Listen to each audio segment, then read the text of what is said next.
James Bagg here, and this is a track-by-track analysis of the new Olivia Rodrigo album, Sour. When I heard that this gal was getting compared to Taylor Swift and Alanis Morissette, well, let's just say I had to fire up SoulSeek and download the first lossless copy I could find. I mean, I need this yesterday, like get in my belly, but not my belly, my ears. This is track 1, Brutal.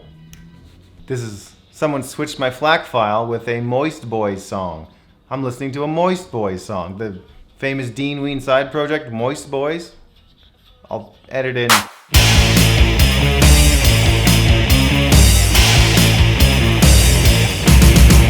see you got your last check, you're looking so depressed. Couldn't handle washing dishes, you'll be swimming with the fish.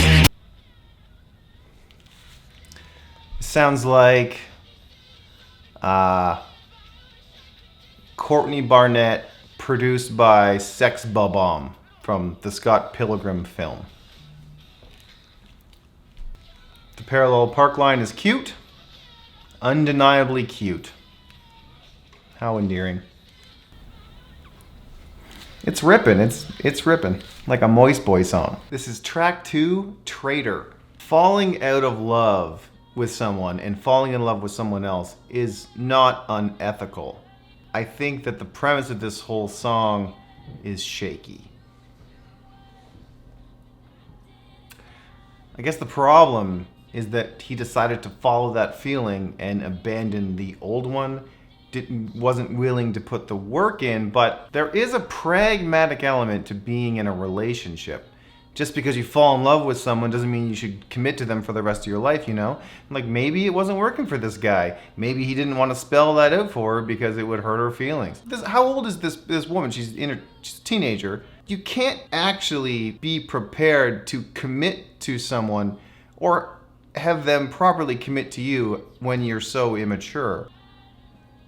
Although venting, no matter how irrational, is important, and the instrumental on this track is great. 4 stars. Who's giving when songs like this are like, oh, you promised me this? Do people say that in relationships? Are people saying like oh, you're like a few months into a relationship? Are you saying, I'm gonna be with you forever, baby? Is that what these people are saying? Like, I've never said anything like that before in my life. This is track 3, Driver's License. Sound of getting into a car. Oh wow! Holy shit! There was like the beep of no seatbelt on and going right into the piano. Whoa! Neat. The blonde girl. This is tying into the previous song. Seems like it would be written before. She's not angry yet here. Just wistful. This has got some serious Arcade Fire funeral vibes to it. So he did say forever. See, that's where he went wrong. Why would you... Lord? Hearing some Lord influences, maybe? Nothing wrong with that. God, I'm so blue. And we're through. I don't know about that one.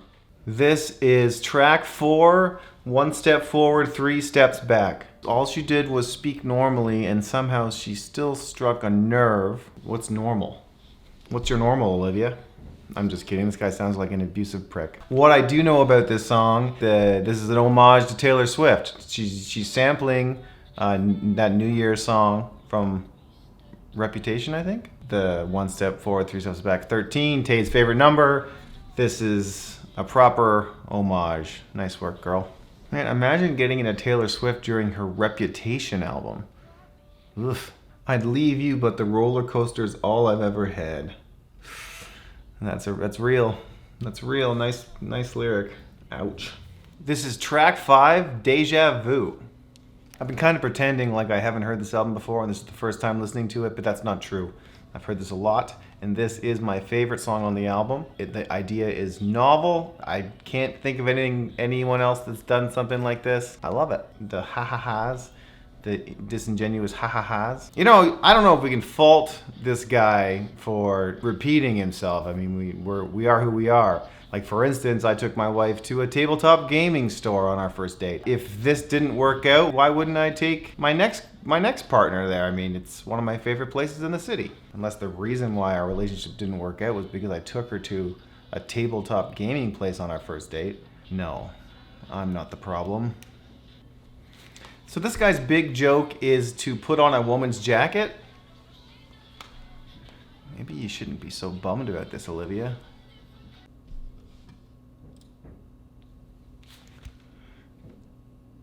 This is track 6, Good For You. So he, yet again, his big mistake, making these huge promises to this teenage girl. I mean, I assume he's a teenage boy too. I should hope so. So she's upset that he doesn't seem to care about her well-being, but she doesn't care about his well-being. She's got nothing but malice towards this dude. I don't know. It's fun. It's rocking. Her bitterness is, I don't know. I think that when it comes to Alanis or Taylor, you got the bitterness, but you also got the sweet, and this just seems like a lot of anger. I don't know if you could call this guy a sociopath for not checking in on his ex-girlfriend. So you're gonna lose the high ground by overreaching. You start throwing words like that out there. This is track 7, Enough For You. I read all of your self-help books so that you would think that I was smart. This guy is definitely not a teenager. She's dating a man in his 40s. You always say I'm never satisfied, but I don't think that's true. She wasn't satisfied with that take. Nah? Alright, I'm gonna cut that. You'll be the one who's crying when she finds someone that finally treats her the way she deserves to be treated.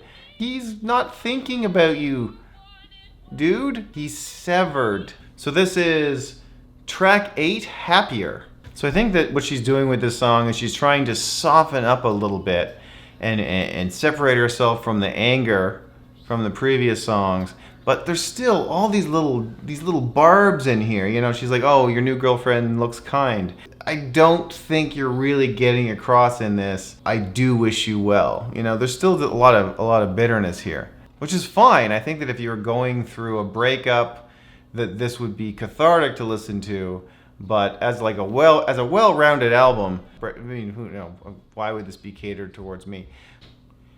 This is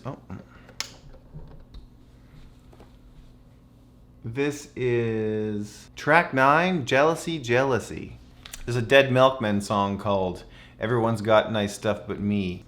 This feels like a modern version of that song, which is the biggest compliment I can think of. There's a lyric in that song where the guy's jealous of someone's green hair. And I remember listening to it as a kid, like, just make your hair green, man. Like, is that hard? Maybe back in the 80s it was more hard.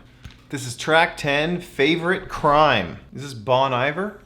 Does it sound like Bon Iver? What am I hearing here? One of those beardy, pasty white guys in the aughts that did this guitar music. Tallest man on earth? Is that the name of that guy? It's not just the guitar picking stuff, it's the I would love to hear the details of what exactly went down during this breakup, because this is so dramatic. Oh my god. I don't have sympathy for you, Olivia. I don't. I think that the music is beautiful and you've got a great voice and I like the attitude, but like I just can't help but visualize this story. You're not spelling it out for me. You're just like you did a crime and I did a crime because I told my friends that you were not a dick because I thought that the relationship was gonna work out. But you were a dick and you are a dick and you're a criminal and I heard an alarm and I was like, oh, that must be the cops coming because you're committing another crime. Metaphorically. This is the last track on the album. Track 11, Hope You're Okay. Okay, so this is the last song on the album and she is now wanting to use her underprivileged, not even friends, but people that she once met. I hope you're okay, gay child that I knew 10 years ago when I was 7. You got this whole fucking album where you're just like, man, my boyfriend broke up with me, and now you're like, I knew a gay kid once. Get fucked. I'm being really hard on this album. That's the album. I actually think that it sounds fantastic. I think she's got a beautiful voice. I like the energy. I like how it's kind of all over the place. I like how she wears her influences on her sleeve. I think that when she decides to get over this breakup, maybe we'll get a better album. Until then, you know, I've been thinking more about it, and a large man putting on a tiny woman's jacket is actually hilarious. So I take that back. Thanks for watching. Monkey on the gag reel, tell me how you really feel. Grinding down your booger brain.